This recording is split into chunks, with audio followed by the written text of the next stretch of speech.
that thing.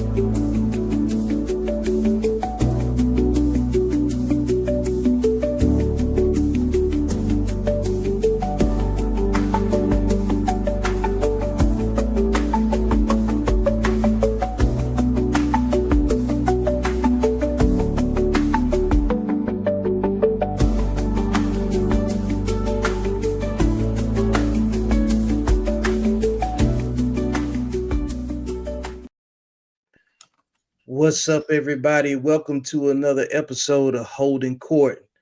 And I am gathered here today with my counterparts, Big Keon. What's happening? What's happening?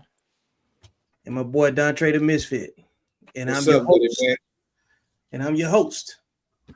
You know, Mr. Curly Fry, Mr. Accountable Masculinity, aka Mr. Victor. You know what I'm saying? So we're gonna give all ourselves a round of applause. No doubt.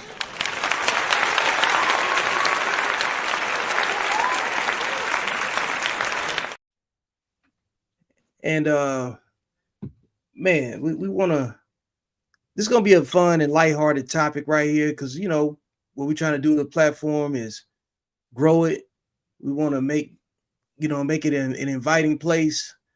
So when we get ready to discuss hard topics, it ain't gonna be hard to talk about them, man. You know what I'm saying? So today we are going to talk about the infamous discussion of Jordan, LeBron, and Kobe. But before we get there, I want you guys to, tell us a little bit about what's happening since the last time we spoke. You know what I'm saying? What did I miss? I'm gonna let Don go first. That shit. What happened the last time we spoke? We just spoke earlier. You know what I'm saying? What's happened since the last time we was on camera? You know what I'm saying? Because it's always some shenanigans that take place that they got to be brought back up.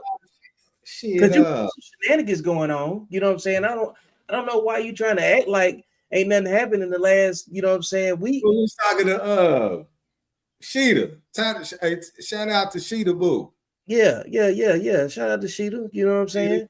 We had a good time talking to her. Yeah. We were talking about the natural hair.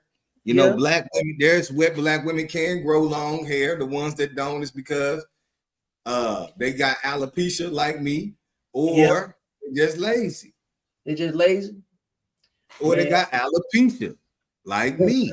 And it's okay if you got some George Jefferson in you. You know, we can be empathetic in that, but let's not act like most of us can't grow this from our follicles. But that's another show. So we was talking to Sheeta, and then Keon called. Yeah, she was gonna go in on me. I didn't even know she was there. She was she was about to tune you up. Who you talking to? Sir? Who you talking to, sir? Yeah. Now I know she talking to a full-blown Chicagoan. Hey, but you know what though? Them Chicagoans, they be trained in the arts of just like, hey man, chill out. You know what I'm saying? Yeah, that nigga was real professional. He was real professional about it. You know like, damn, sis, I know you ain't trying to get slid on, man. Just come on, man. This nigga been having ops since he was 3. His grandmother nigga was a gangster disciple. Nigga, why the fuck are you doing this? Yo, hey. Larry.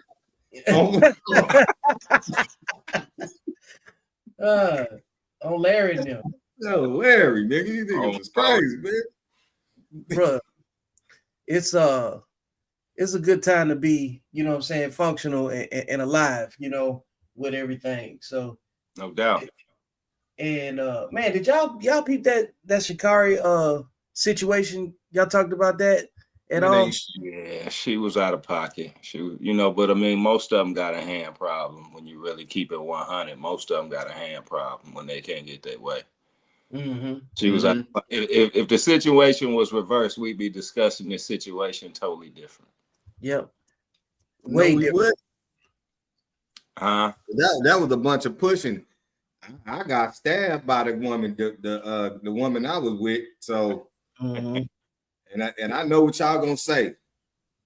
Don Trey is a woman beater. I ain't hit a woman a day in my life, but I done knocked the shit out of some bitches. Go ahead, clip that. Yeah. Well, this is the video they had from the airport. I don't think people. You ever flown into Seattle? SeaTac? Yeah, man. It's a lot of technology in that airport, man. Most airports got a lot of technology, but like you'll see it on this video. She pushing him around with a little bitty self, and Stole on him at one point too, though. Yeah, she definitely did, and it's been so many comments that's been working the angle of, well, what did he do? Stop putting your hands on people, man. Man, that's what they always say. Quit putting your hands on people. If the situation was reversed, this would be a whole different kind of conversation, bro. You know it and I know it. Yep. But I think it's always worth noting for sure, because a lot of these the women that like to gaslight the situation and act like it was justifiable or it had some kind of real means of saying, hey, it happened this way because he provoked it or something to that effect. They wouldn't feel that way if their kid was involved. Well, yeah, I mean, that's why I say if the situation was reversed, it would be no such thing as what did she do to provoke it or what did she do? They wouldn't go to those talking points. So I really pay attention to what they be saying for the most part, because I know that they're gonna be kind of biased. What I seen on the video was a young lady who didn't get her way. So she hands on somebody. That's all I seen. Mm-hmm. At the end of the day, they can talk about what might have happened or what he must have did. That's just all something to, try to justify the behavior, which is poor behavior. Yeah. Man, that's the way it's supposed to go, though. Like, and who raised this motherfucker? I tell you, her grandmama and her aunt. Ike Turner didn't have them problems. I tell you that shit.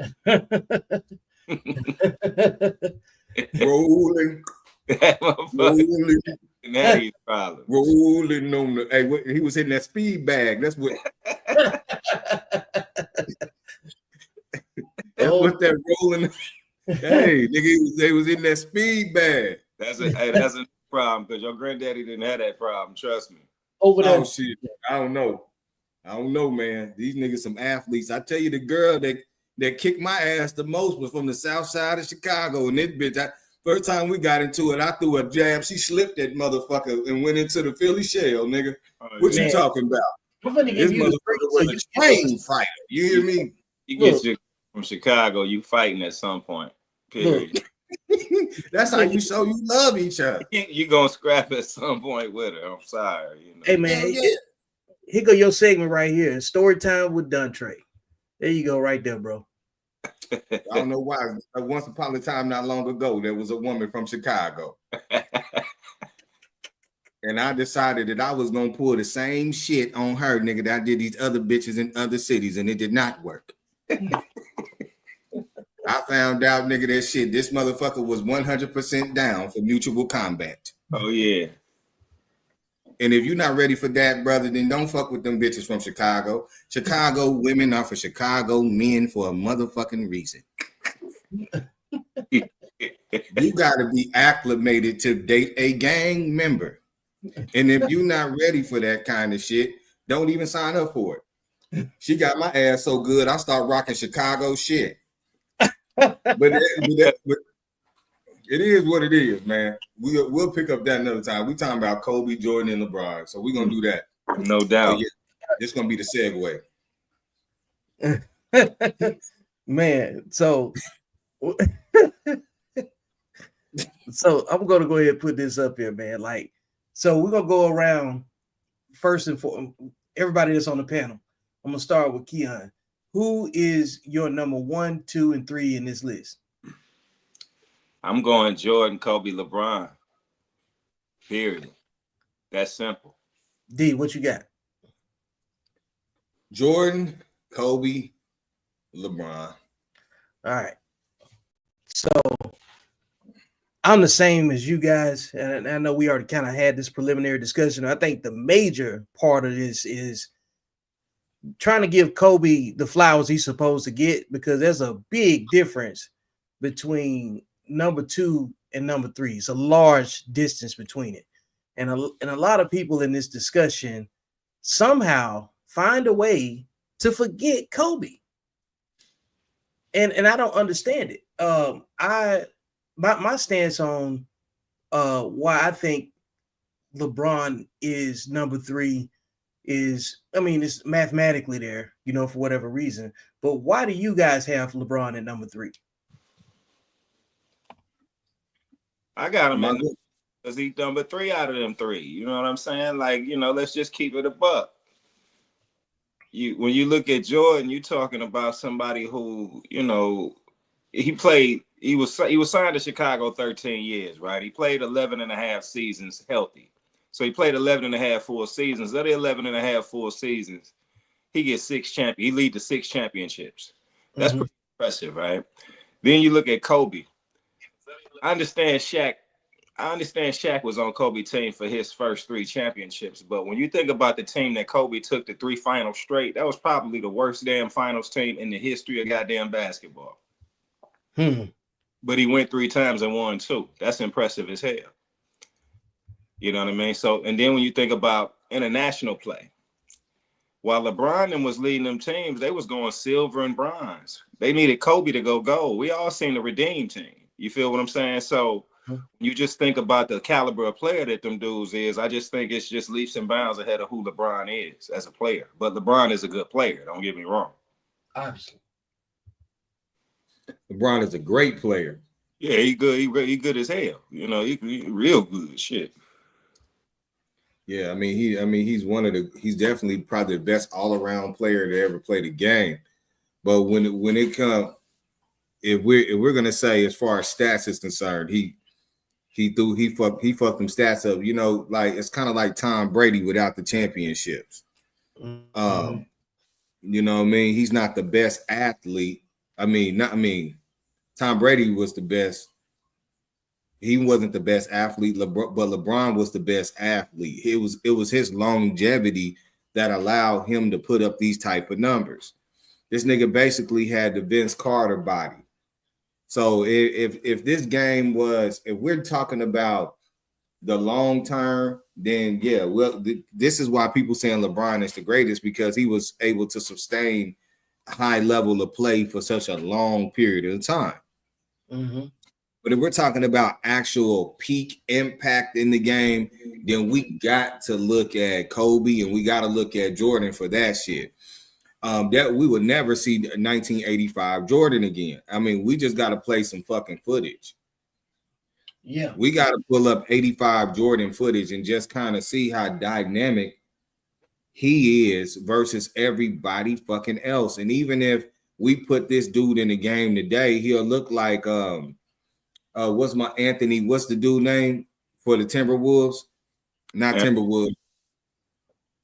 Oh, you talking about Ant-Man? Ant-Man, yeah, Ant-Man. Yep. Yeah, he kind of got the similar, energy as this guy. He got the same style of play. Jordan is just different, man.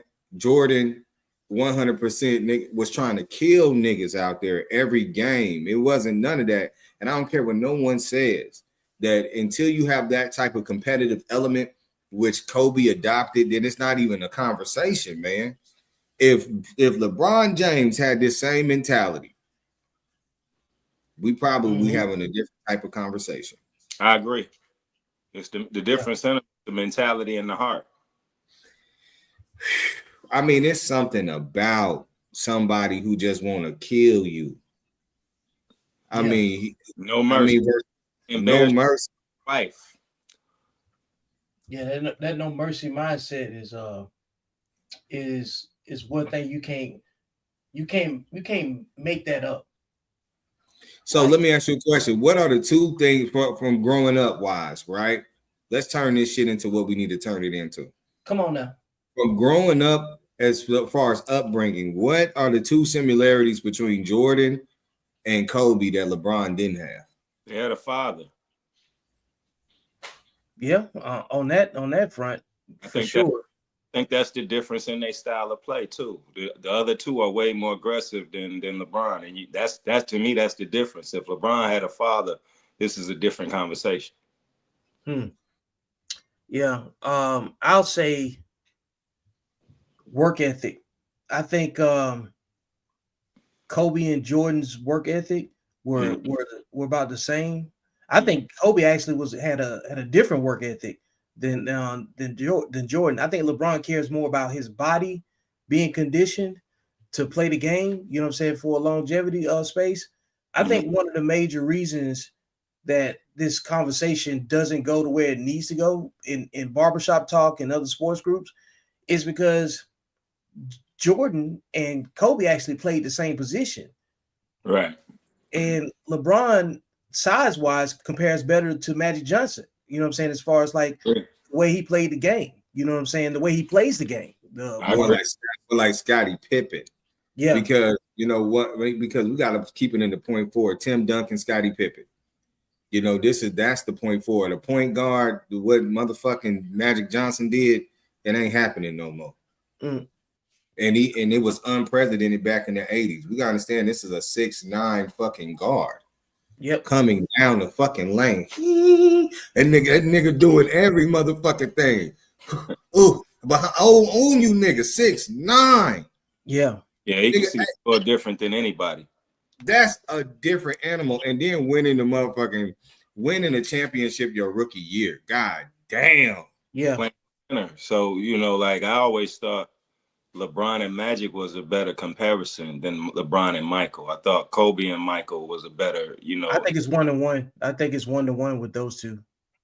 You said 1-1 who? I think the closest you're gonna get for 1-1 is gonna be between Kobe and Jordan. Like, the fact that LeBron was more athletic, you know, he could jump out the gym. That's the crazy part. If you give Magic Johnson them bunnies, you know what type of shit are we talking here?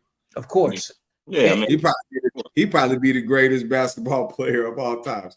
Like if Magic Johnson had a 40-inch vertical and point guard with LeBron's mechanics, that's and you know how bad he wanted to do Larry Bird so bad he even had his nuts on damn poor Larry, man. Yeah, he stayed wanting to do Larry. But the thing when I bring up the comparison is just the fact that I look at the responsibility factor, the leadership factor, and LeBron got, you know, like, of course, the first few years of his career in Cleveland, you know what I'm saying, they just weren't going to win in the big games, you know, so they just weren't going to win in the finals with the format that they had. We saw that with the Spurs, you know what I'm saying, when they got swept. What was it, the 2007 finals, you know? And we know that that's the big looming thing that's all over LeBron's history. But Magic also lost. How many finals did the Lakers lose while he was there? I think was it like maybe 4, something to that effect. I want to say 3 or 4. 3 or 4, something like that. But it wasn't his fault because he played in an era where every team had Hall of Famers on it, you know. And then the Cavs, when that first go around with LeBron, they dominated the entire East. The East was down during that time.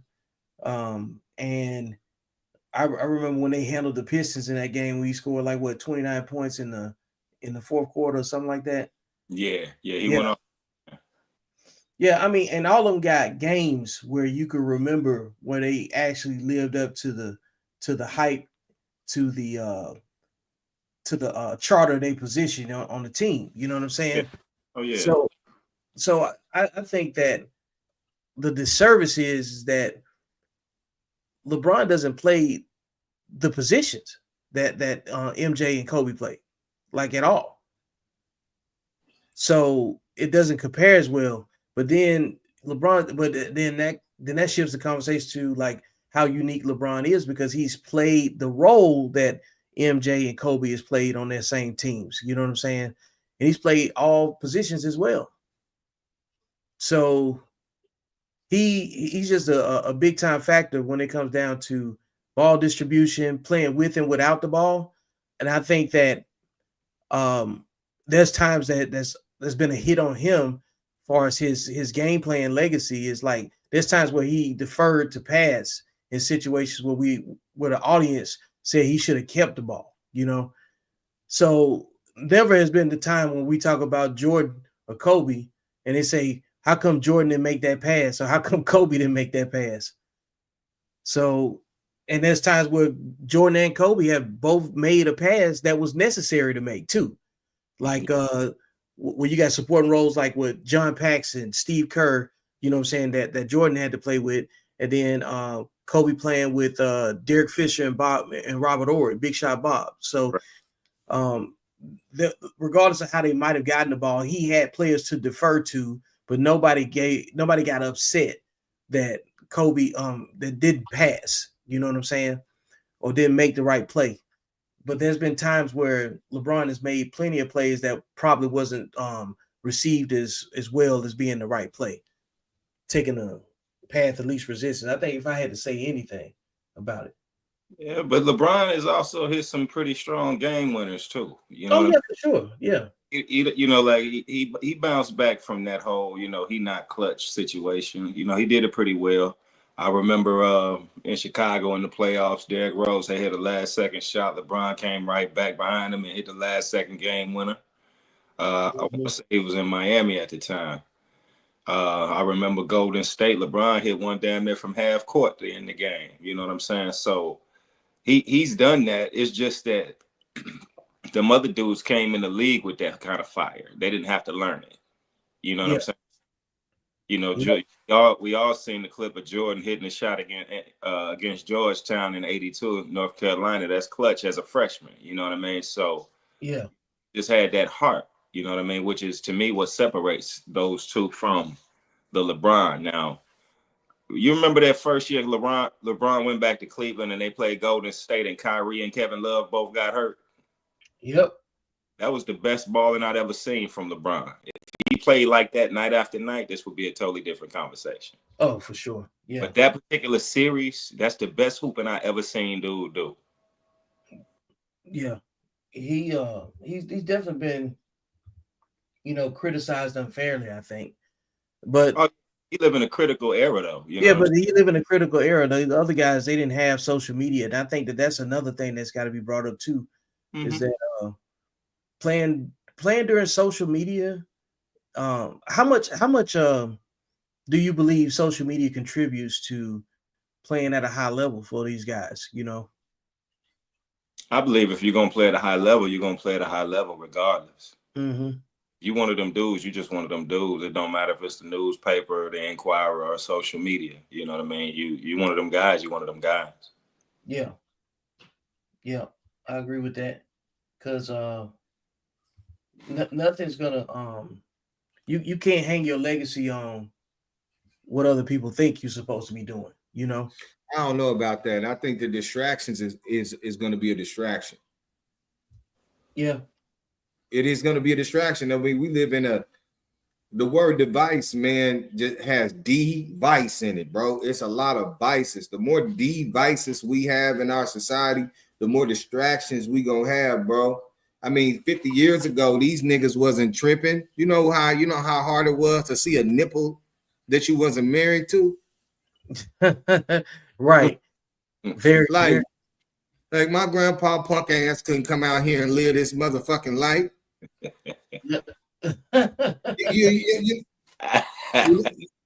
You understand what I'm saying? Like real shit, nigga. We wake up in the morning, titty, ass. Good morning. Like, I mean, as soon as we look into the motherfucking phone, life could be going good. Now look at these women. The reason why you niggas is in disarray and turmoil is because your bitch is married to what another bitch is doing that she can see. They used to have this saying back in the day, like trying to keep up with the Joneses. Like, nigga, the Jones, nigga, you got the Jones, the Jonettes, and the Joeishas, nigga, the Joe. Every Joan is on your phone. Yeah. Yeah. So that's when that's when it comes down to focus and fortitude, right? Yeah, who got that? Yeah, so it's about who got the most focus when it comes down to it.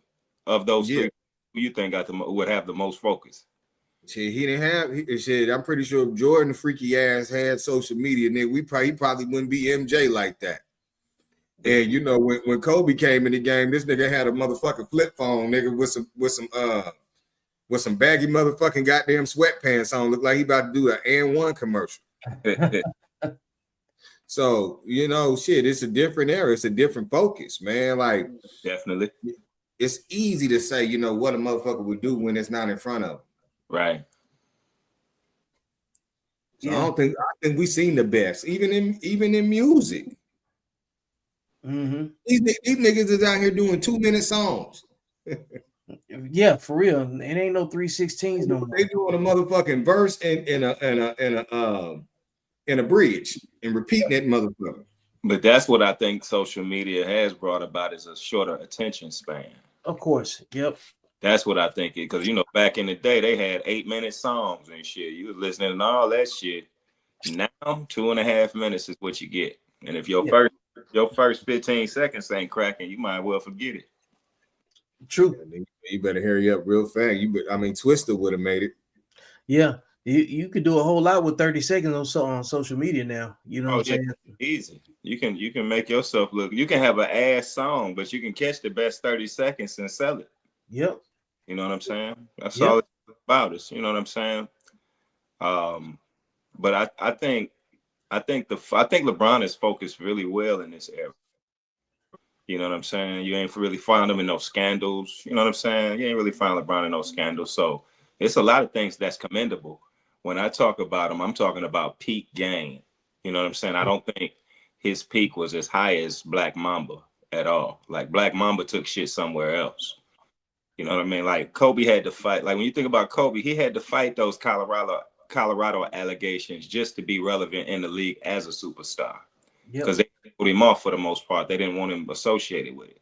And he went on like a 9-game run where he scored like 40 points. Yeah, it was over 40. You know what I'm saying? Mm-hmm. So, you know, when you think about what he had to do in order to get back in the good graces of the average basketball fan, he did that and then some. You know what I mean? Because I believe he would have had more MVPs than just one. And the shout out to the Colorado shit, because he said, look, I'm gonna put this motherfucker not the one that wink, but the one that stink. Yeah, he was definitely on some freaky shit. Hey, no, you can't have a baby out your booty. Hey, that's good. Hey, we turn into a babysitter. Yeah. That boy Kobe was sending his kids straight to Arizona, man. It's bad, boy.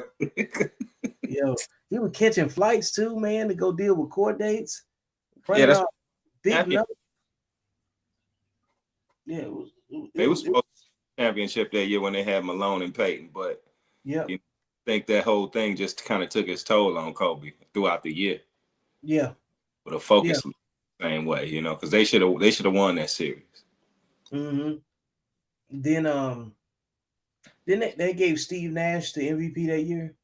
Yeah, I think they gave it to him twice, and both years Kobe should have got him. But you know, again, from the politics side of shit, they wasn't giving that to Kobe. No. And the one he won, shit, he was just so good. How you gonna deny him? You know, but But I would say that all of those guys have gotten cheated out of an MVP or two. LeBron could have probably had 3-4 in a row. He did win 3-4 in a row, didn't he? Shit. Oh, that's joking. Nah, Jordan should have had about 9 of them. Easy. But they wasn't. Yeah, he was the best player on the court for the entire time that, like, even when he was out there on the court, when his teams weren't winning, then no other team had a player that was better than him. Yeah, I mean, you know, like, shit, the minute Jordan got into the league, everybody knew he was the better player, but his team wasn't doing well, so they couldn't give it to him over people like Magic and Bird in them early 80s. That wasn't gonna happen. Right. You know what I mean? But when you think about Jordan, I think Jordan is so far ahead of those other two. You know, you just got to use Jordan to sell the MVP, NBA in the conversation. You know what I mean? Because like my man say, neither one of them fucking with Jordan 80, 85, 86, 87. You ain't even seen nothing like that. You know what I'm saying? That's not even happening. Even when you compare Jordan to Kobe, you comparing Kobe to the later years of Michael Jordan. It's not that young dude. You know what I'm saying? That young dude, probably the only one that could really get with that young Mike was like a prime Vince Carter, or, you know, the prime Dominique Wilkins or somebody like that. Outside, what really happened, though. Yep. And then the other thing is too, aside from even just looking at playing style, right? We know exactly where Kobe's style came from. It came from MJ. Right. And to be able to emulate that is impressive. Man, he chew water like him, walk like him, point things out on the court like him. Yeah, they say Kobe never really hung out. He just studied Mike film and worked out, man. He didn't really kick it like that. You know what I'm saying? He just studied film.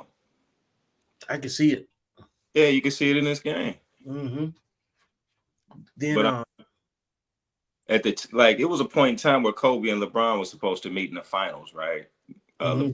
With Cleveland, and this was the year that Kobe then played the Magic in the finals.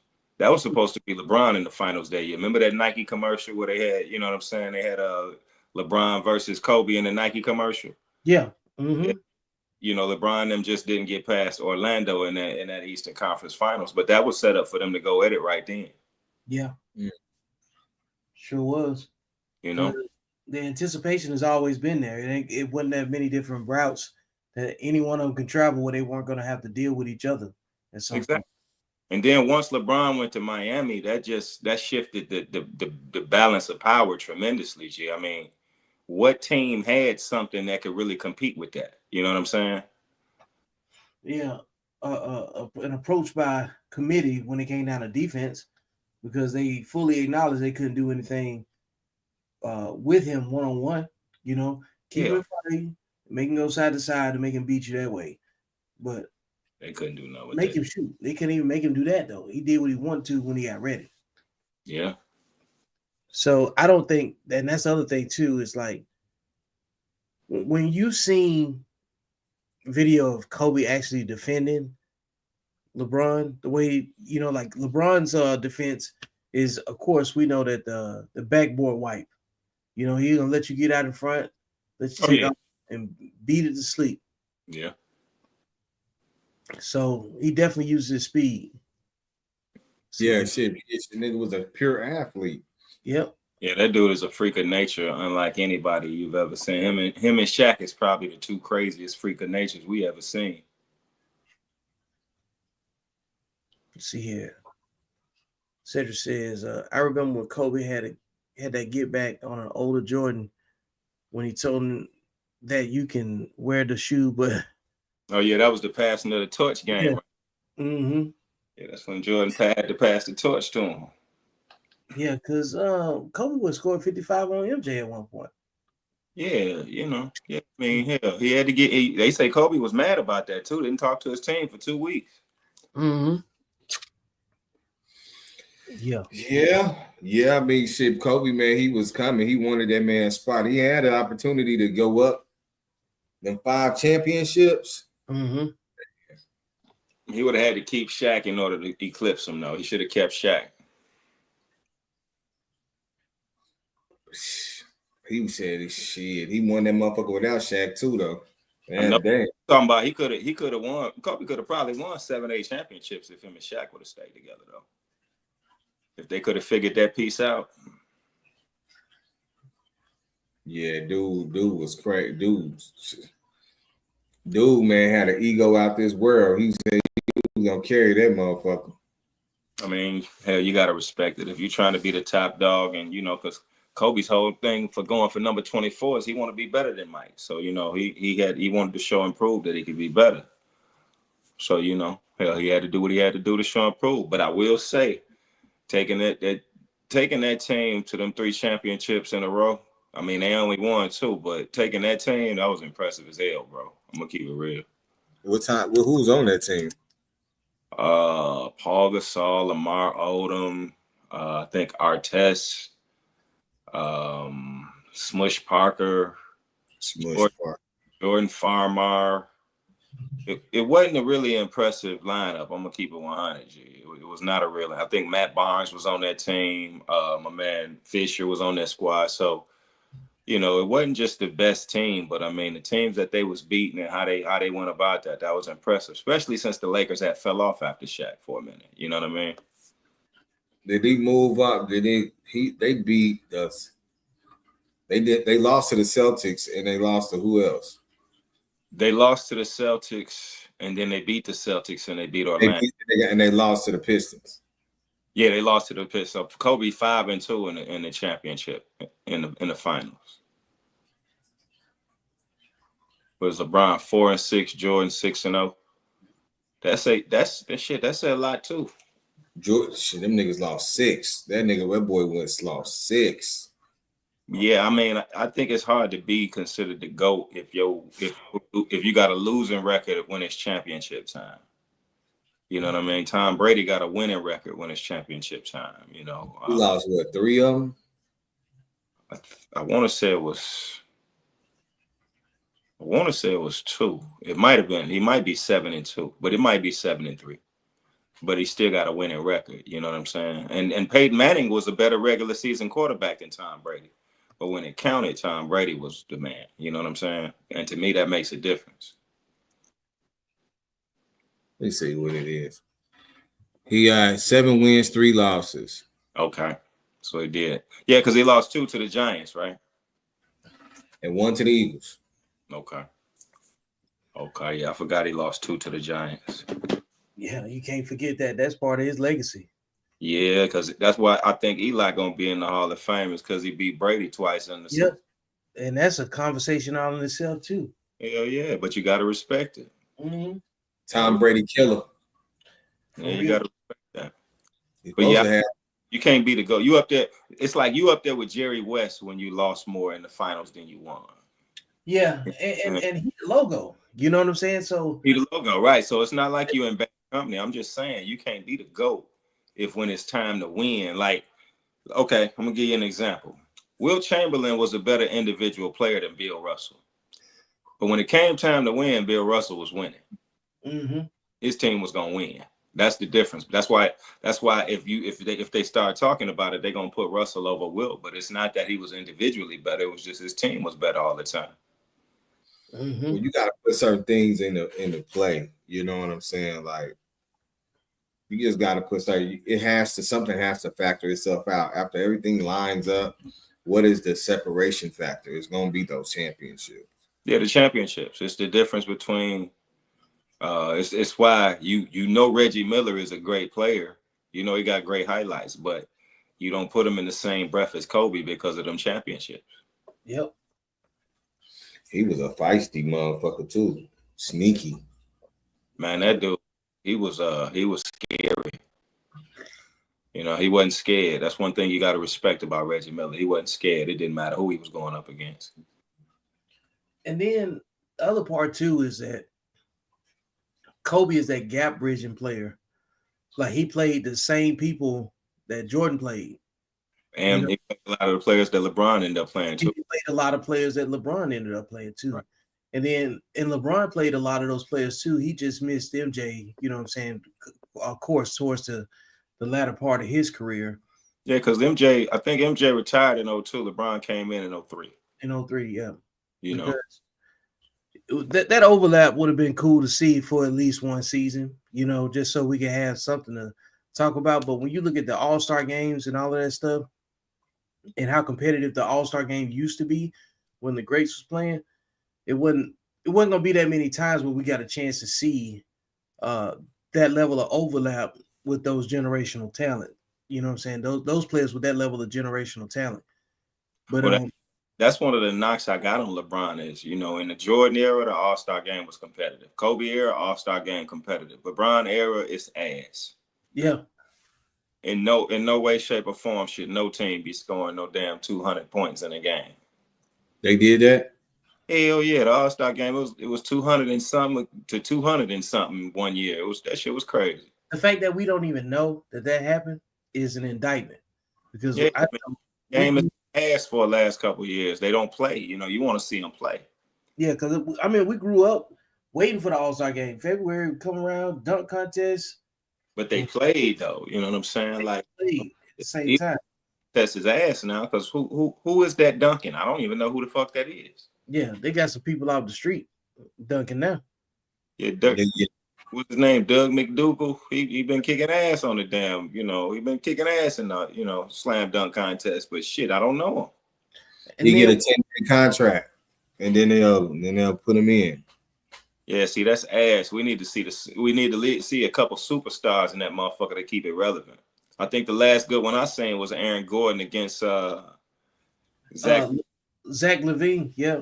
Yeah, that shit. And that was the first good one in a long time too. By the time yeah, they put on a damn show. For sure. And before them, it was Vince Carter who had did his thing. And before then, it was like Jordan and Dominique. The rest of it, you don't really remember the rest of them shits like that. You remember Kobe when he came out in Cleveland, he did his thing.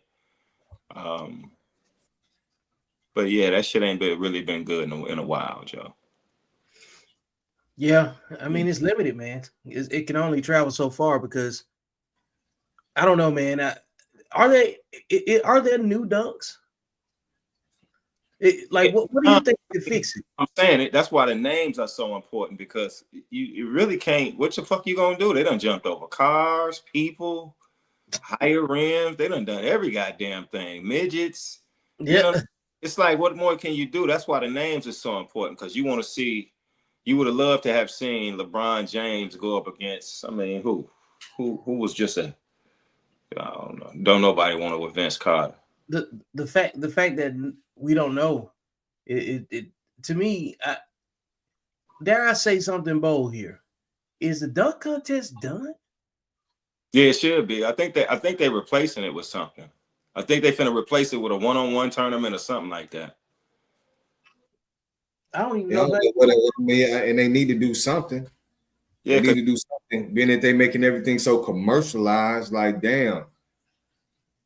Yeah, it's been ass for a while,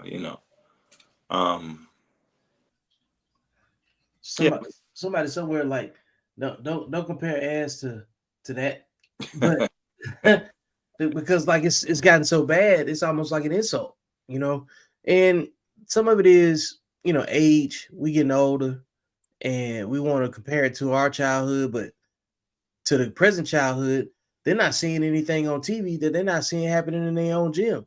These guys been jumping out of the gym since they were in the seventh grade. I mean, the essence of the game is competitiveness, right? So if we see competitiveness, like if you look at the WNBA, it's been an uptick in the last couple of years. But when they play, they seem to be a little bit more competitive than the fellas. You get into the whole Angel Reese, Caitlin Clark thing. So that rivalry makes you want to watch it, right? It's what made you want to watch the NBA, Magic versus Bird, Jordan against Detroit. You need those rivalries, and you need that hard. You know what I mean? You need that. I don't like your ass on the court in order for it to really be an interesting game. Yeah, and then we've been in such PC culture the past couple years, the past decade really, where like you can have a reporter say, "Shut up and dribble" to a guy like LeBron, and then ridicule him for trying to win. Oh yeah. I mean, I ain't gonna say dude don't face no scrutiny unnecessarily. But I mean, hell, I remember when Jordan dad died, they said it was because of his gambling debt. They still say that shit. Yeah, so that was a huge. The scrutiny just come along with it. I don't care if you Michael Jackson, Michael Jordan, LeBron James, Caitlin Clark. If you consider Jay-Z, if you consider to be that guy, the scrutiny is coming with it. Period. Yep. Be ready for it. Ain't nobody pave no easy way for you to get here. And even when you accomplish it, they're gonna try to discredit you. I mean, I can't think of people more discredited online than Michael Jordan and Jay-Z. Yeah, I'd be hard pressed to find that. I'll be like, God damn! It don't even matter if you do it. They still finna come say you ain't shit, bruh. For somebody to just know that they can't do anything with you and go out and kill you every night. Yeah, you know what I'm saying, over and over and over again. that's a way different, you know what I'm saying, set of thinking, you know, Yeah, capacity to get ready to play that game without sitting down. See, that's the other part too. There's been a lot of times where LeBron took rest days, pretty much. management. Yeah, however that looks, you know, but it doesn't help him when you got guys that's like Kobe and MJ. Well, yeah, I think load management is really supposed to be for older players. So in this day and time, LeBron being in his 40s, load management is good for him. But when he was in Miami, the younger years in Cleveland, it was absolutely unnecessary because, like you said, availability is everything. You know what I'm saying? Like you know, like you knew against a sorry team on a Tuesday night, Jordan was going to do something special. You knew Kobe, Yeah, they was play. If they could play, you know they was gonna play. right. I'm like, yo, I'm tired. You know what I'm saying? Like, I can't really respect you playing for a living and being tired. I can see if you was a doctor and you had 3 shifts, 3 12-hour shifts in a row. That's somebody who deserves to be tired. Or you're a teacher and you've been dealing with these kids who unruly and disrespectful. That's somebody who can be tired. But somebody who play for a living, This is all you do. This is your job. all you do is play. You want to day to travel with the team? Yeah, you know that's corny to be sitting down if you can play. You know what I mean? I think that's real corny. Yeah, man. We want to see what's we can get some more engagement on this because I knew that we were gonna have some. I think the conversation is around why you choose what you choose more than anything. I don't think there's a wrong answer with such great players and great talent because if you hey, there you go. I do. If it's not Jordan, it's the wrong answer. Oh man, there it is, folks. Hey, your opinion is irrelevant if it ain't picking 2, 3.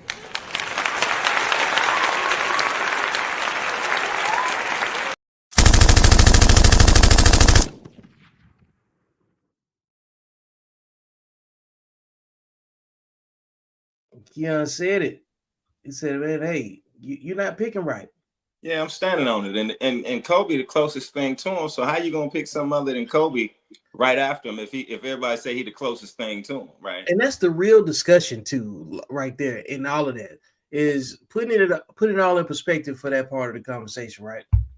Because like you just said, which is brilliant, and with such few words, if Kobe's the next greatest thing to Jordan, how is LeBron even in the conversation?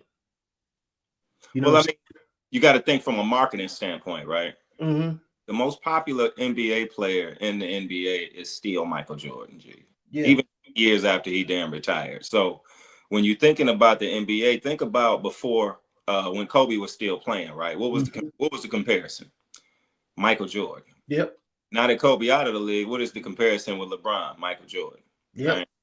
When LeBron is gone, it's gonna be John Morant, the next Michael Jordan, Ant-Man, the next Michael Jordan. Oh, he could be the next Mike. It's still gonna be Michael Jordan because the bar is just set so high. What's the standard? Like, you know, I don't even know what would it take to supplant MJ. I don't think that there's a way you can do it. I think it's a way it can happen. You just got to be serious about what you do, and you got to do it. Like when you think about what Mike did, right? Like let's look at it. At his peak game, he was only signed to Chicago for 13 years, right? Mm-hmm. He broke his foot the second year, so he didn't play most of that year, and then he played baseball for about a year and a half. So my man only played on the court for about 11 and a half seasons, and he got 6 rings. Say, for instance, somebody come along and in a 10-year span, they win 7 championships, and they just dominate the league for 10 years. That person can possibly be considered better, but you got to dominate in a way that we've never seen. What if he just on a good team? But that's what I'm saying. If you're on a good team, like when Magic got drafted into the league, right? The Lakers already had Kareem. They already had a squad, right? So all it took was Magic to jump on this team, and they won a championship. I'm talking about you got on the team like this year. Okay, say for instance a draft pick, the number 6, 7 draft pick. He go into New Orleans, right? And New Orleans become a championship team. Gotcha. that's a hell of a difference maker. You know, you understand what I'm saying? That dude came in and made such a difference. They in the championship this year, and then they just dominate for a whole decade. I mean, hell, you know, people have come close. I mean, shit, Tim Duncan was a dominant goddamn player, G. Yeah, because like if you look at LeBron, you can grade him on how he's improved multiple franchises. Yeah. You can grade him on that. Yeah. But I can also say, okay, the rest of the guys who came in that we consider the greatest, when they retired, they had a dynasty. Is he gonna have? Did LeBron have a dynasty? Yeah, is LeBron gonna have a dynasty? Did he lead a team to a dynasty? Like we can say Steph got a dynasty in LeBron's era. Yeah, for sure. I think it's when we say it that way, there's a bigger argument for Steph being number 3. Well, I mean, I tell people all the time, you know, they don't necessarily like it, but I tell them, I'm like, LeBron ain't even cleared his own era. We still don't know who the best is in his era, Steph or him, because Steph did it what we consider the right way. One team, ups and downs. You did what I'm saying? Now, the one knock you can give to Steph is they'll say, well, he didn't win the finals MVP every time, which he didn't. And then you can say, well, KD helped him out. But on the same token, I'll say, well, Steph has won 2 without KD. Did KD win anything without Steph? So you can't say that KD was the leading factor to those teams. You understand what I'm saying? Right. So, you know what I mean? When I really look at it, I'm like, hell, Steph got a dynasty. LeBron ain't got no damn dynasty. Man, that shit put that nigga over the top. Who is that? When them boys went 73 and goddamn 9 in 1 year. Yeah. It did put him over the top. Wait a minute. Championship. Miami. LeBron kicked that ass. You know what I'm saying? Like LeBron and Kyrie, nigga, that was the most masterful motherfucking series I've ever seen. Oh, that was an excellent 3-1. That shit was great. I don't think there's a better series, nigga. That shit was. I don't think that there's a ever in NBA history a better series. That was an excellent comeback. I can't even. Then them niggas, woo! No. Then them niggas that chase down block, and that nigga Kyrie at the motherfucking 3. Them niggas was gone. Them niggas was out they fucking mind. Now they wasn't even there, nigga. You just said a key name. You said Kyrie. Yeah, you need a Kyrie. Kyrie was just as good in that final as LeBron was, G. Just as good. He was the MVP. He was the MVP. Yeah. Did he win? No. They not winning without him, though. Because in that final game, in that game 7, both of them scored 27, bro. That nigga had Steph. You know what I'm saying? Yeah, Steph looking like how niggas be chasing Steph. Oh, yeah. Kyrie, to me, if Kyrie is healthier, I think Kyrie is a better individual player than Steph Curry, but he can't shoot as good as Steph. Steph can shoot. That goddamn stick. And Kyrie can shoot his ass off. I don't know about that. No, Steph the best shooter to ever shoot, man. Yeah, that shit unreal. Ain't nobody can fuck with that damn Steph shoot, man. Like nobody. But Kyrie got a hell of a shot. That's if you was to put Jesus and Steph, I'm gonna put my money on Steph. Jesus about to get his motherfucker. He about to get his motherfucking lights turned off. Yeah, Steph is something else, bro. And it's some good shooters in this era, but Steph is just something else, fam. Man, that ain't, man. I didn't think a human can perfect that. But think about it. One of the reasons that we even watch Caitlin Clark is because she can shoot similar to what Steph Curry do. Steph Curry is a game changer, bro. He like Allen Iverson game changer. He like, you know what I'm saying? He like Magic and Bird game changer. He like Jordan game. He's a game changer. He changed the way you play the game. Yeah, he's definitely a piece on the chessboard. Definitely. So, you know, when you really think about it, okay, say for instance next year, say for instance Golden State come out and win another championship and that gives Steph 5 and LeBron 4. Is this conversation different? I think it needs to be different anyway, because we gotta see who changes the game. We gotta really look at this shit like, if the NBA didn't have a LeBron, would it still be the NBA? I mean, both. To be honest, both of them are game changers. We've never seen nothing like LeBron. Well, what babies did LeBron birth? Not as many as Steph. Guarantee you that. Well, LeBron, in order to be a LeBron baby, you got to have LeBron goddamn. And you got to be strong as Karl Malone. You got to be a freak of nature in order to do that. How many babies did Jordan birth? Shit, a bunch of them motherfuckers. The whole league. Yeah, you talking about McGrady, Kobe, Vince Carter. You know what I mean? It's a bunch of Jordan. You know what I mean? There's no technique in that boy like that. Yeah. But Kyrie had that nigga mixing them niggas up. When that nigga was playing for Cleveland, nigga, he had them niggas on their motherfucking heels, stumbling backwards. But you know, Kyrie's dad was I think his mom and dad was hella hoopers, right? But then Rod Strickland is his godfather. So this dude know how to dribble and do shit. Because when you look at highlights of Rod Strickland, it's similar to what Kyrie do. Kyrie just took that shit to another level, fam. Kyrie been around high hoop pedigree all his life, you know. Yeah, I mean, he like Steph. Both of them been around the game forever. But when you think about, okay, we talking about Jordan, we talking about Kobe, we talking about LeBron, right? Mm-hmm. Jordan had Pippen, Kobe had Shaq, Gasol, LeBron had Kyrie, Dwayne Wade, you know what I'm saying? Anthony Davis. You know, you can just name them. I'm not gonna count the Shaquille O'Neals because Shaquille was not the same Shaquille he was when he was with Kobe. He had Dwight Howard. He did have Dwight. Yeah, and he won a championship down there with Dwight. To be honest with you, I think if Dwight was still playing with the Lakers, they would be more in contention for a championship. I don't know why they ain't signing no boy, because they need somebody with that kind of size. Dwight is he's a good center still. It's probably because he was a booty bandit. Hey, I was like, I knew your ass was. Hey, I was just would you want Dwight in your locker room? Nah, he probably would make it comfortable. You don't want that attention. And you ain't gonna fight, nigga. That's a top pedigree slave. You can't fight that nigga off. Yeah, you can stab him or something though. You can get him up off you, bruh. And he widely regarded as one of the strongest players in the league. Oh yeah, sometimes I ain't gonna lie. Who had the better peak in Orlando, Dwight Howard or Shaq? I sometimes believe it was definitely Dwight Howard. It was Dwight. Shaq only played 4 years. Yeah, but Shaq was a dominant damn 4-year player in Orlando. Cause he dominated, motherfucker. He had them niggas make me want to go get some Penny Hardaways and them damn Reebok Shaqs. Yeah, oh, yeah. Fire shoes too.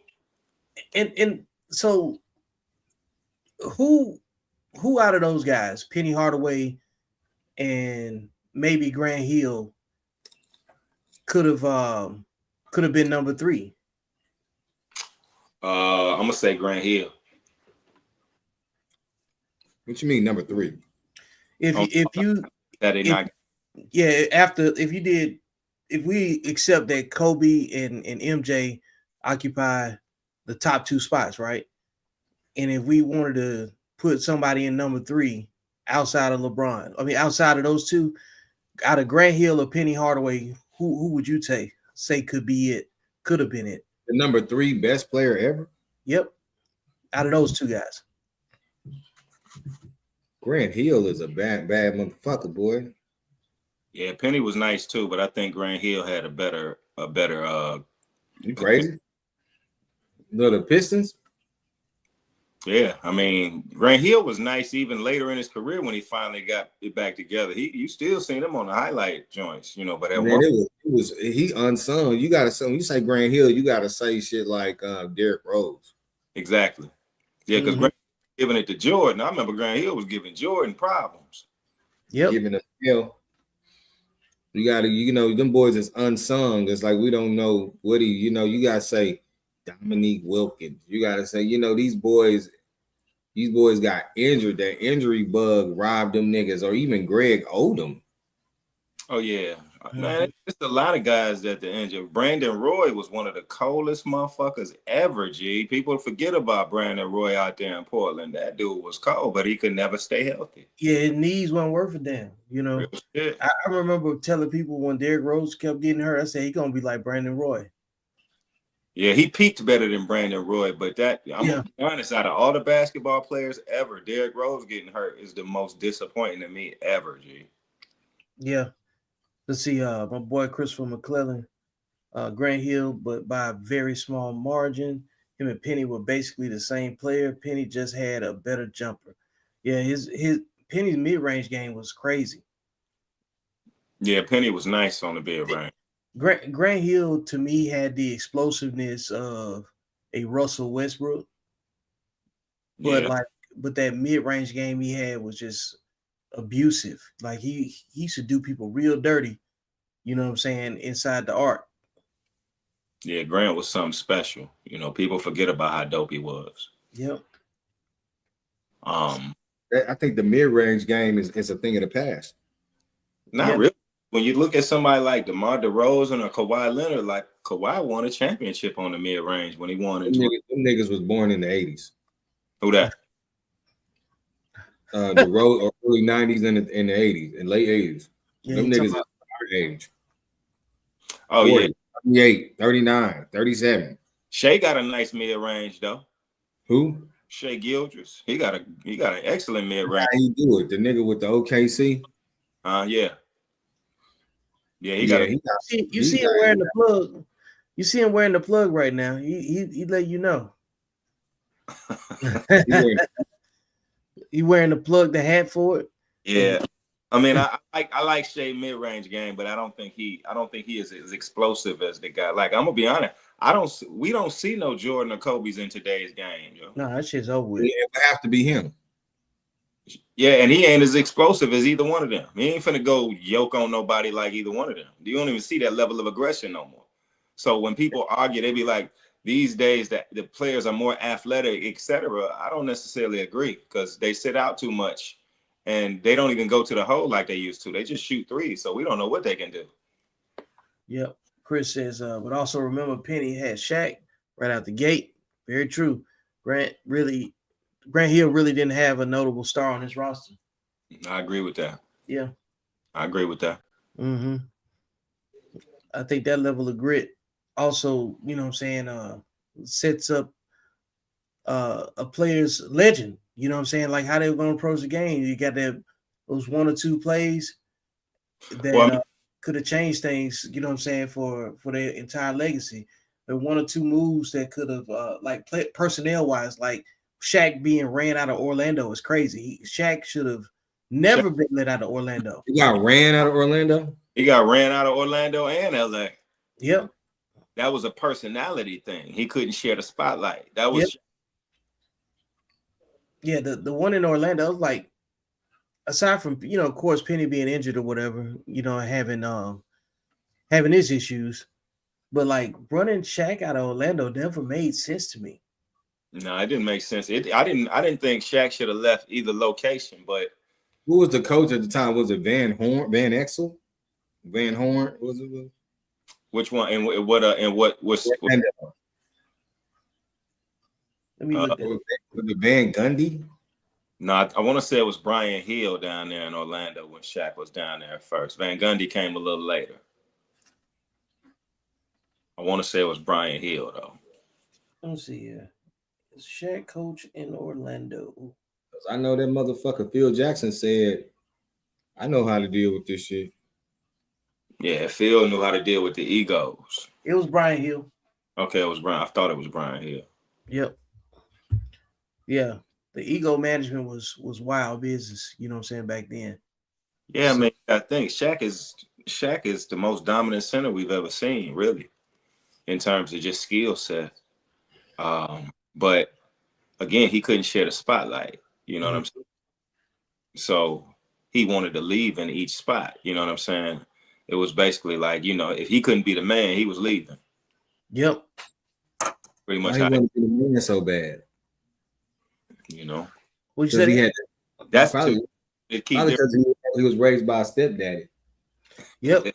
Yeah, a lot of that had to do with that because, Yeah, I mean, he would listen to him and respect him, but like, imagine if his biological father was in his life at that time, you know what I'm saying, in that position where his stepdad was.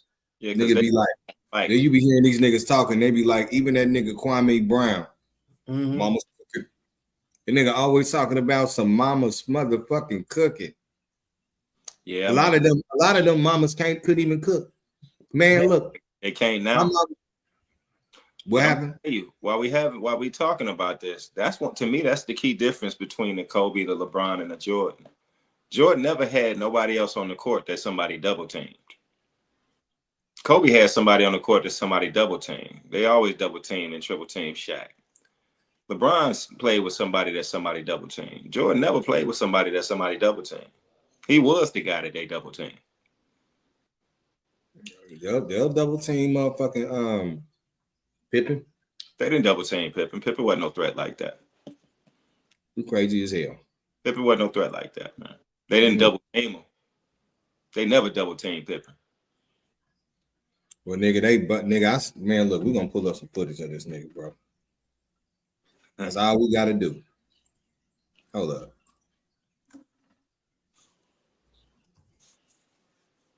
We ain't saying Pippen ain't getting double teamed. Pippen didn't get double teamed. Dominique Wilkins got double teamed. You know what I mean? Pippen, you gotta understand, Pippen was a hell of a Robin. He was never the Batman like that. They didn't fear Pippen like that. He was a hell of a goddamn Robin though.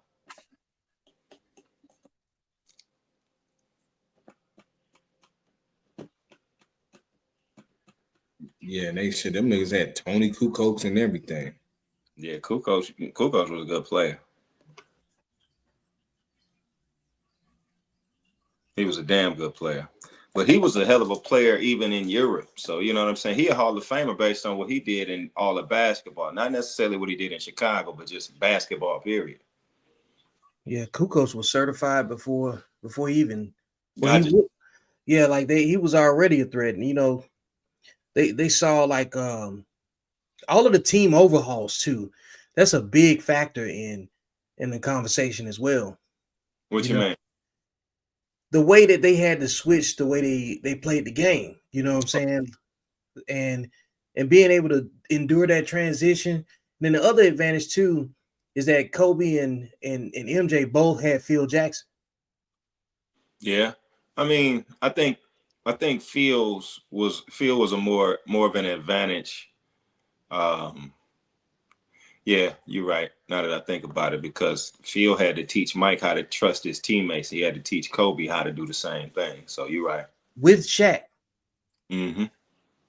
But Phil also is responsible for kind of keeping Kobe, because Phil was centering the offense around Shaq. If he hadn't, Kobe would have been, you know, that's another thing about Kobe. He was held back for about 6 or 7 years. Yeah. He didn't really get to open up for about 6 or 7 years. Mm-hmm. You know what I mean? Yeah.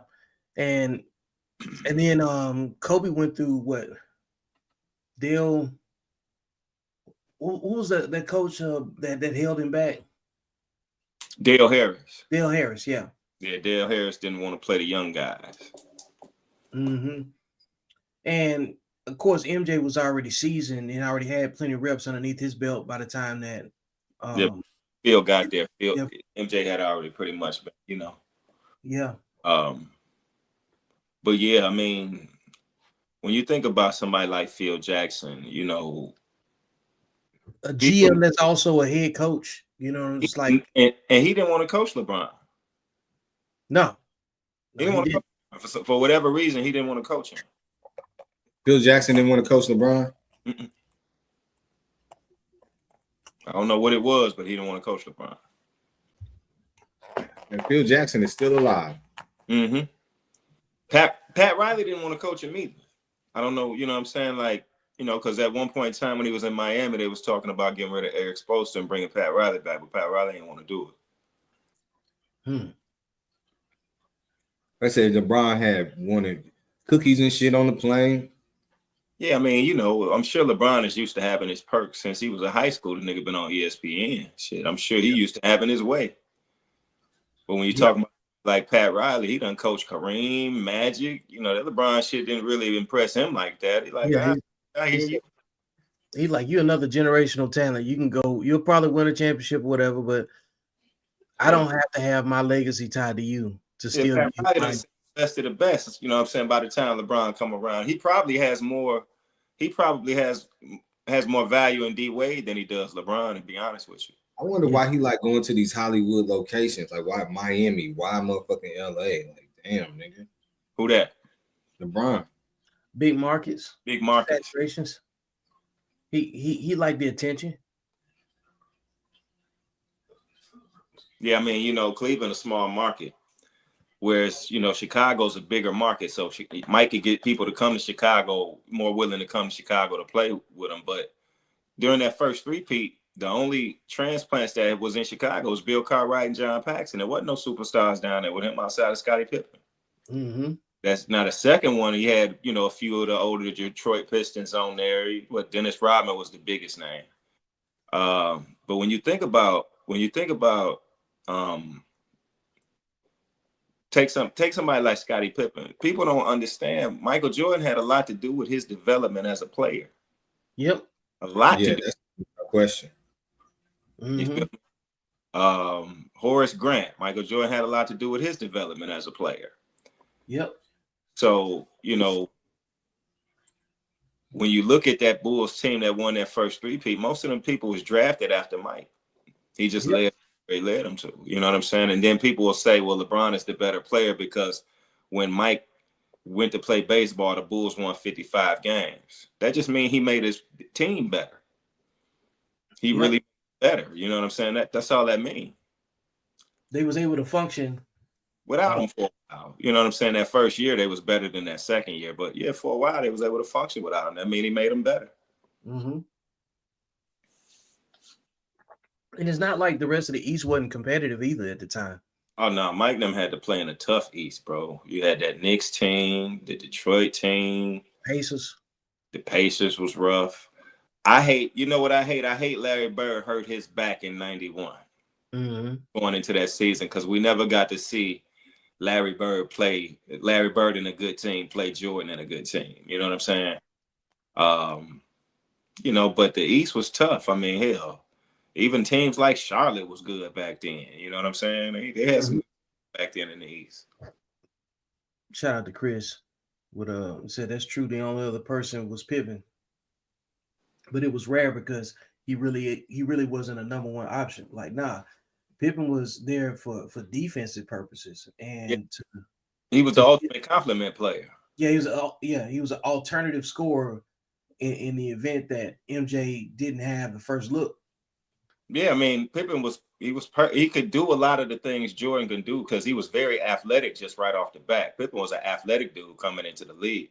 He just he didn't really understand how to really, you know, he wasn't a cerebral player, so he had to be grown up in that way.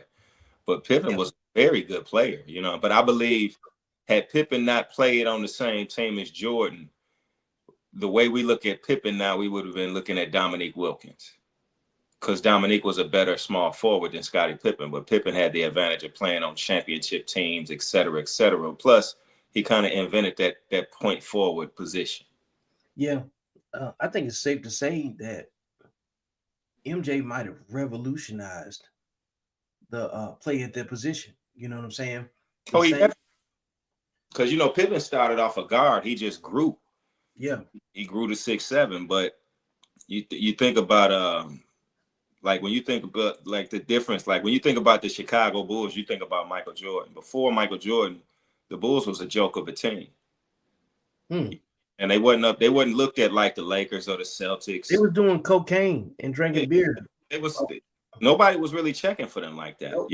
Once Jordan retired, you looked at the Bulls like you look at the Celtics and the Lakers and now the Spurs and you know what I'm saying, the Golden State Warriors. So he brought a respectability. Now, I will say, even if LeBron went to the finals 10 times and he won 4 in Cleveland, this is a different conversation. Oh, yeah. You know what I'm saying? Because he won 4 on the same squad. But in Cleveland.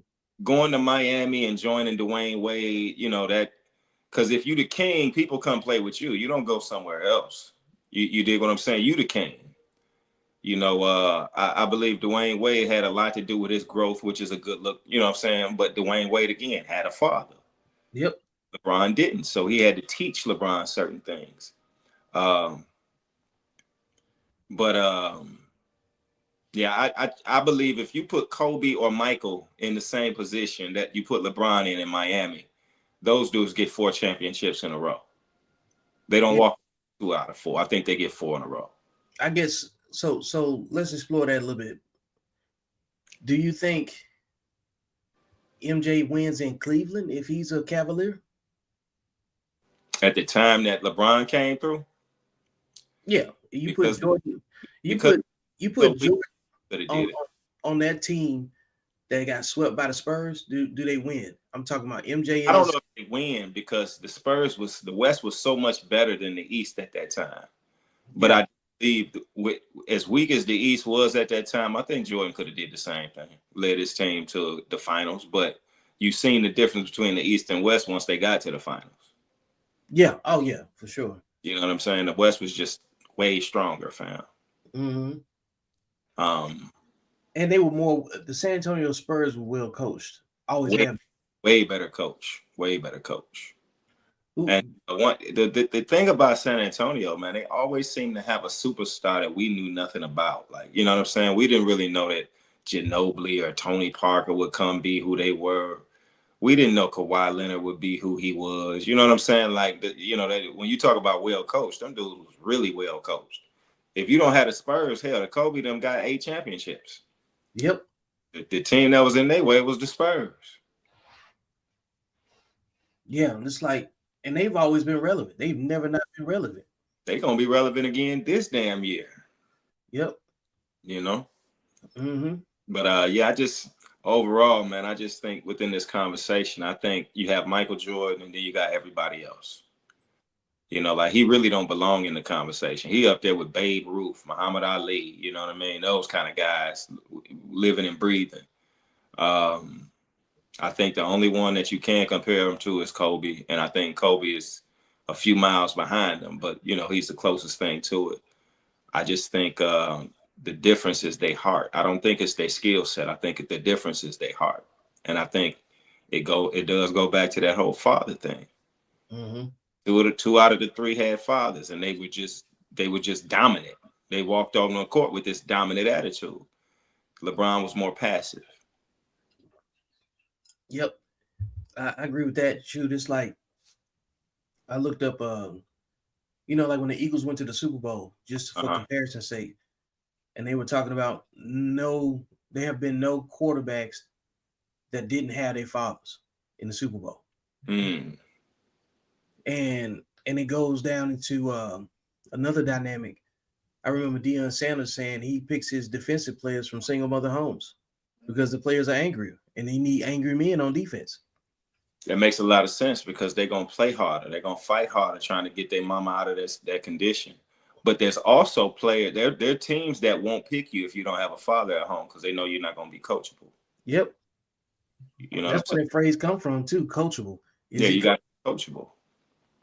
If this the first time you ever had a man in your face screaming, you probably ain't going to take it well. It's going to be an issue. Yeah, if you had a father, you're used to that. Mm-hmm. You know? So, but that don't take away from who LeBron is. I mean, to be honest with you, if you just start talking LeBron, he got a hell of a stat. He got a hell of a career. He got a hell of a profile. It's just when you compare it to Jordan, that's when it started looking crazy. Outside of that, shit, you can't be mad at either career. Yep, man. I think the level of comparison though is a great icebreaker for how this conversation could go, because when we getting into the sports season, man, and it's gonna be a lot of discussion that I want to participate in, especially when it gets down to like the college football, pros, individuals, whatever. I'm not I think I'm more of just an overall sports fan when it comes to NFL football. Okay. And I don't have a specific team. Okay. Who your all-time favorite running back? All-time favorite running back? Mm-hmm. Roger Craig. Yeah, that's a nice one. Okay, that's a nice pick. Yeah, running style, reliability, hands out of the backfield. You're not catching him. If he get next to you, forget about it. And he's always unsuspected. You know what I'm saying? Like, it's a big difference in when you know they're going to hand the ball to Emmitt Smith. They're going to give the ball to Barry Sanders. But, like, when Roger Craig did get his touches, he'd always do something that the defense couldn't account for, like, every time. Okay. You know, Roger Craig ain't no bad pick at all. I wasn't thinking about him, but he damn sure ain't no bad pick. yeah. And he had, like, I think he was the first player I saw with 1,000 yards receiving and rushing in the same season, if I'm not mistaken, or something like that. I got to go back and look at that. But Roger Craig, though, them 49ers was rough. Them 49ers was rough. 49ers was rough. So Don Shula era, that's that bullshit. Rough. In front. Yeah. I hated them, but they was rough. Yeah. They whose tree was that? That was it wasn't the Mike Shula coaching tree. It was Bill Walsh. Yeah, Bill Walsh. That's what it was. Mm-hmm. But Don Shula and them coached in the same era. Mm-hmm. Oh yeah, for sure, man. There was some dominant coaches, man, like across the board. And that Bill Walsh, that's when the West Coast offense came out with them boy. Mm-hmm. Yep. It was just too much for any other team to try to scheme around. You know what I'm saying? But they were stacked too. That team was stacked. And that's what, like, the NBA and the NFL, they was so much more focused on the coach than the player. Well, they get chances to coach your team up. If you know what I mean, if you had a young coach and your team was young, they gave you a couple years to, you know what I mean, develop your team back then. Now they just gonna fire the coach. They're definitely gonna fire the coach. Yeah, you could tell getting fired like a motherfucker. You could tell when they're gonna fire the coach. You could tell when the coach's tenure is the first option to be relieved. Because when they cut that nice size check for the top 2 or 3 players on the team, they want to keep the team together no matter who the coach is. Oh yeah, them star players ain't leaving. Them coaches gone. Yeah, unless you like a Popovich or some household name that's like in the top tier coaches or whatever. Oh yeah, you got Bill Jackson or something. Because you see, they got rid of Thibodeau in New York, and hell, he took them to the East. And it didn't even make sense. New York don't never make no smart decisions. You know what I'm saying? When it comes to anything, I don't understand it. Yeah, some of these organizations don't care about winning, bro. They just like performing. And if they get lucky and get there, then they happy. York. When you a team like New York or the Dallas Cowboys, you make so much money regardless. You don't give a damn about no playoffs or championships. Them dudes. Yeah, the ad money is crazy from other, you know what I'm saying, payouts and all that stuff too. Yeah, Dallas is the most profitable team of all teams in any sport. Mm-hmm. Mm-hmm. Yeah, they fans. I feel like the Dallas Cowboy fans and the damn Raider fans, this is the only time you see black and Mexicans come together. When them damn Dodgers is playing too, goddamn it. When them motherfuckers playing, blacks and Mexicans is together. But you ever seen Jerry's World, that stadium in Arlington? I heard it was real fire though. It's like an amusement park. Like that's what we need to do. We need to get up and go to one of them damn games somewhere in somebody's city. Yeah, man. I'm not going to no Dallas Cowboy goddamn stadium. I ain't going to Dallas either. That's why I said somewhere in somebody's. I hate them niggas I hate them niggas. I think Dallas Cowboy fans, they got personalities, bro. Yeah. Like there's certain teams that got certain personalities. Yeah, Dallas got the Lakers got a personality with their whole fan base. The Cowboys, the Yankees, it's certain teams that they got that fan base, bro. Dallas. So what's the personality in LA? What's the personality of the fan? They just want championships. You mean in LA? Yeah, Laker fans. I think like they supposed to play for the champions. You can compare the Dallas Cowboys are the quintessential example of a bitch that used to be bad that ain't bad no more. Been washed up. But you can't tell this bitch that she's not bad. Yeah, I know a lot of bitches like that too. She was prom queen back in 1988, and this bitch ain't let it go. Now she the prime fame. High school. Dallas got that. Yeah, they definitely got that fan base, bro. Southern LA is always is like if it ain't top tier, it ain't shit. Exactly. You know, that's in LA. LA is like they shit, like man. They like the Yankees. Only a penny. They're the hustlers. Yeah, I think LA's fan base is loyal to the Lakers. Number one, the Lakers, they love the Lakers. They love the Dodgers. Definitely. Okay. Their allegiance to a football team, because I remember when the LA Rams were there. You know, I remember when the Raiders was there. They loved the Raiders when they was there. But if they loved them so much, how come they weren't able to keep them? So because niggas too much. Nigga, if you go out to LA, nigga, you try to buy a centimeter of land, that shit gonna be $400,000. Not to mention if you in LA to have a sports team, you better have some stars, because ain't nobody come to see your ass if you ain't got no stars in LA. And that's what I was about to say. It's kind of plastic. You know what I'm saying? Stars on the team, your shit. They got too much other shit they can do out there. Yeah. They don't give a damn about no. You got to have stars. That's why Jerry Buss was trying to get celebrities in the front row and shit to the games, and he was always paying top dollar to keep stars out there, because he knew if you ain't got no stars, ain't nobody coming to this shit. Yep, for real. Because they know like that now. You know what I'm saying? Like, you know, ain't nobody going to no Hawks game unless LeBron coming to town, Steph coming to town, because Atlanta need a superstar. Yeah, nigga, going to the Hawk game to go see motherfucking Sexy Red and Boosie. Yeah, you trying to see perform after the show and shit. You know what I'm saying? Nah, them niggas go to them games these days. Them motherfuckers in premier cities, rappers, everybody is going to these games. They on the front row. No doubt. Yep. The optics is what sell. And you don't even have to have no real interaction with them. As long as they're there, that's good enough. It's like being courtside, or ringside at you know what I'm saying, in a boxing event. When you start seeing who's sitting around the boxing ring, 6 rows deep, that level of optics keeps you in the media that much longer. Yeah.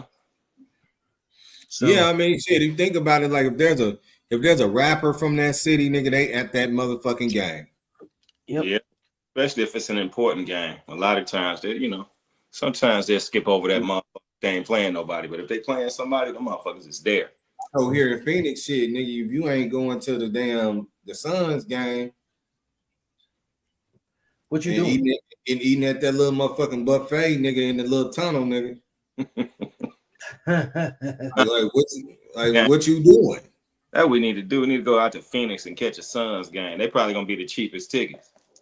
And I got a partner. He got the seasons. He got all the season tickets, and he get to eat at the bar and shit. You know, we went down into the damn bar, went in that motherfucker, all the buffet and everything in that motherfucker is free because you got the little motherfucking badge. Yeah, that's how I want. Nigga, that shit lit, man. You know, there's niggas out here, the key players in every city got them some goddamn tickets to something. Oh yeah. Hell yeah. Well, fellas, we're gonna get ready to wrap up. We gotta leave with a closing statement before we get up out of here. I'm gonna give you the floor. Thank y'all for joining, man. I appreciate y'all, man. It's your boy Don Trey. Y'all have a good, happy Saturday, and we'll tap in with y'all in the group. Yes, sir. Okay. No doubt. I definitely appreciate y'all for tapping in. Those who have tapped in, you can follow me on any social media at Keon. That's K-I-E-A-U-N. Get it right. K-I-E-A-U-N. Get it right. Don't matter what platform you're on. You can follow me on any one of them. And I just appreciate y'all for tapping in, Holdin Court. Bet. Look, man, it's been another amazing show. And for the rest of you guys, you know where you can find me. All right, folks. Appreciate you sticking with me to the end. This has been another episode of Beyond the Algorithm. Make sure you like, share, and subscribe. Go get the book. And most importantly, I will see you beyond the algorithm. That's when life actually happens.